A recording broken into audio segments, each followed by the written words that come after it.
আসসালামু আলাইকুম। আমি মুরগির বাচ্চা আগে ভিডিওতে দেখাইছি, ওদের চোখের কড়াইজা কিভাবে পরিষ্কার করলাম। এখন দুইটা চোখে একদম খুবই খারাপ অবস্থা, চোখ ফুইলে মনে করেন মুখও ফুইলে গেছে, খাইতে পারতেছে না।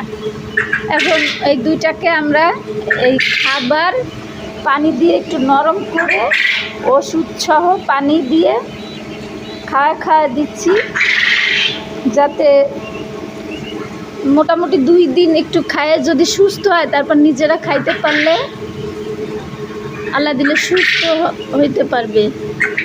বেশিরভাগ মুরগি আমি দেখছি একটা প্রবলেম দেখা দিলে খাবার খাওয়া বন্ধ করে দেয়, আর রোগের চাইতে যেই খাবার বন্ধ করে দেয় তখনই মুরগির শরীর দুর্বল হয়ে আরও অসুস্থ হয়ে পড়ে। খাবারই যদি না খাইতে পারে তাহলে অ্যান্টিবায়োটিক বা আপনার ওষুধ দিয়ে লাভ কী? আপনারাও চেষ্টা করবেন, মুরগি একটু কষ্ট হলে বা সময় লাগলো, যে মুরগি বেশি অসুস্থ থাকে তাকে একটু কষ্ট করে ধৈর্য সহকারে 2-3 বেলা খাওয়াই দিবেন। 2-3 দিন যদি এভাবে করা যায়, ট্রিটমেন্ট করা যায়, তাহলে ইনশাল্লাহ সেই মুরগিটা সুস্থ হয়ে যায়।